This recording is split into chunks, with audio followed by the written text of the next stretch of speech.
அனைவருக்கும் வணக்கம். நான் உங்கள் சாண்டில் லோகேஷ். இது ஒரு சந்தன கண்ணுங்க. 2.5 வயசு முடிஞ்சு. அதிலிருந்து ஒரு 3 அடி 4 அடி தூரத்தில் ஒரு குழி எடுத்து இதில் நெல்லி செடி வச்சுருக்கேன். அப்படி குழி எடுக்கும்போதே இது வந்து சந்தன செடியோட வேருங்க. வேர் வந்துச்சு. சரி, அதை பெருசாக டிஸ்டர்ப் பண்ண வேணான்ட்டு ஒரு பக்கம் அப்படியே விட்டுட்டு குழி எடுத்துகிட்டு நெல்லி செடி வச்சாச்சு. அந்த வச்சிருக்க வேரோட அடிப்பகுதியிலிருந்து பாருங்கள், விட்டுருக்கிற வேரோட அடிப்பகுதியிலிருந்து பாருங்கள், மறுபடியும் சந்தன செடி இங்கே முளைச்சிருக்குது.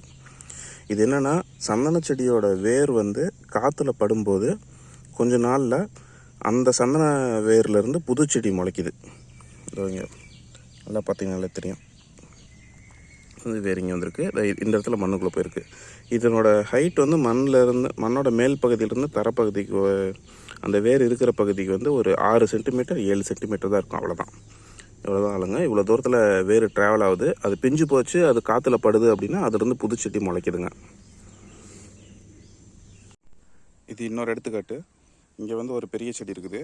அதிலிருந்து ஒரு 4.5 அடி தூரத்தில் ஒரு சீத்தா செடி குழி எடுத்து இப்போ வச்சுருக்கேன். இந்த செடிக்கு வந்து இப்போ 2.5 வயசு முடிஞ்சிச்சு. இது குழி எடுக்கிறதுக்காக இங்கே எடுக்கும்போது பாருங்கள், இது சந்தன வேர் வந்துச்சு. சந்தன வேர்லேயே இங்கே ஒரு செடியும், மண்ணுக்குள்ளேருந்து அதே வேரில் இன்னொரு செடியும் வந்துருக்குது. இந்த 2 செடியில் ஒரு செடி பாருங்கள், கரெக்டாக வேர் காற்றுல படுற இடத்துல இருந்து தான் வளர்ந்துருக்குதுங்கிறது தெளிவாக பார்க்க முடியுது.